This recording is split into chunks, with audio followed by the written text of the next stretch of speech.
शहीद मोहतरमा बेनज़ीर भुट्टो की दोनों साहबजादियों बख्तावर भुट्टो जरदारी और आसफा भुट्टो जरदारी ने शहीद जुल्फ़िकार अली भुट्टो सदारती रेफरेंस पर अपने ख्यालात का इजहार किया है। शहीद मोहतरमा की सबसे छोटी साहबजादी आसफा भुट्टो जरदारी का कहना है कि आज सुप्रीम कोर्ट के लिए एक संगीन गलती को सुधारने का मौका है। समाजी राब्ते की वेबसाइट एक्स ट्विटर पर पोस्ट शेयर करते हुए उन्होंने लिखा कि 40 वर्षों से इंसाफ के ऐवानों को इस शर्मिंदगी ने दागदार किया है कि जिन जजेस को इंसाफ के फराहमी की जिम्मेदारी सौंपी गई उन्होंने आमरीत के दबाव में उनको सजा देने का एतराफ़ किया। आसिफा भुट्टो जरदारी की पोस्ट को रीशेयर करते हुए उनकी बड़ी बहन बख्तावर भुट्टो जरदारी ने भी जुल्फ़िकार अली भुट्टो रेफरेंस केस पर रद्द-ए-अमल ज़ाहिर किया। बख्तावर भुट्टो जरदारी ने अपनी पोस्ट में लिखा कि बिलाखिर शहीद जुल्फ़िकार अली भुट्टो के नवासे बिलावल भुट्टो जरदारी और दामाद आसिफ अली जरदारी ने तारीख की तसहीह को यकीनी बनाया। उन्होंने मज़ीद लिखा कि आज शहीद मोहतरमा बेनज़ीर भुट्टो को फ़ख्र होता है कि उनके अहले खाना उनका जवाब पूरा कर रहे हैं। पीपल्स पार्टी की चेयरमैन बिलावल भुट्टो जरदारी ने भुट्टो रेफरेंस हमारी अदलिया के लिए इम्तिहान है। सुप्रीम कोर्ट के बाहर मीडिया से गुफ्तगू करते हुए बिलावल ने कहा कि कौम को बताया जाए कि जुल्फ़िकार अली भुट्टो बेकसूर थे। उन्होंने कहा पाकिस्तान वो मुल्क है जहाँ 12 साल बाद सदर के रेफरेंस पर समाअत हुई। मैंने 2018 में केस सुनने के लिए दरख्वास्त दायर की। हमें जुल्फ़िकार अली भुट्टो के लिए इंसाफ चाहिए, मुझे इंसाफ दिया जाए, कौम को बताया जाए कि शहीद जुल्फ़िकार अली भुट्टो बेकसूर थे। अदालत से अपील है कि आपने तारीख को दुरुस्त करना है। उम्मीद है इस बार पीपल्स पार्टी और अवाम को कायदे अवाम के केस में रिलीफ मिलेगा।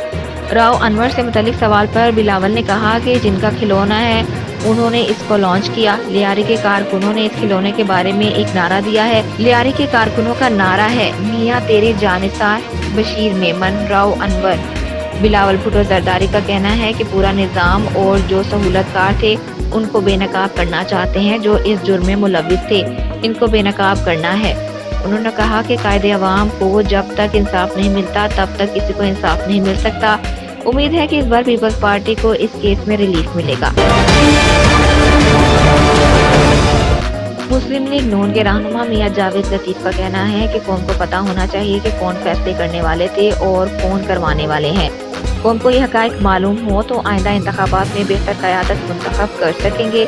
मियां जावेद लतीफ इस्लामाबाद हाई कोर्ट पहुँच गए। इस मौके पर उन्होंने मीडिया से बात करते हुए कहा, आज निस्फ सदी के बाद जुल्फ़िकार अली भुट्टो का केस सुना जा रहा है। हमें खुशी है कि लाइव दिखाया जा रहा है कि होता क्या जा रहा है। जावेद लतीफ ने कहा कि चाहते हैं कि लोगों को मालूम हो कि नवाज शरीफ के साथ क्या हुआ।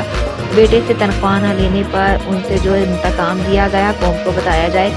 वो लोग कौन थे? उनका कहना है कि वो लोग नवाज शरीफ के इंतकाम में अंधे थे जिन्होंने मुल्क को गिरदाव में फंसा दिया।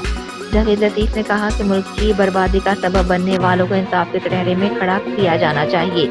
ये इकदाम इंतकाम नहीं बल्कि कौम को दुरुस्त सिमत में ले जाने के लिए ज़रूरी है। उन्होंने सवालात उठाते हुए कहा कि क्या पाकिस्तान में किसी दूसरे कैदी को देसी मुर्गियाँ खिलाई जाती हैं? बेटे से तनख्वाह न लेने वाला ताहयात नाअहल हो गया तो क्या फौजी तनसीबात पर हमला करने वाले दहशतगर्द नहीं? जहाँ फैसले लेने वाले मुजरिम हैं वहाँ दबाव में फैसले देने वाले भी मुजरिम हैं। जिस तरह लाडले की सहूलतकारी की गई पहले किसी को ऐसी सहूलतकारी दी गई। जावेद लतीफ ने यह भी कहा कि वोट को इज्जत दो पर हम ज्यादा सख्ती से कायम है। 2017 के किरदारों पर खामोशी इख्तियार करना जुर्म है। ये हमारी अना का मसला नहीं, इसके बगैर रियासत पाकिस्तान आगे नहीं बढ़ सकती।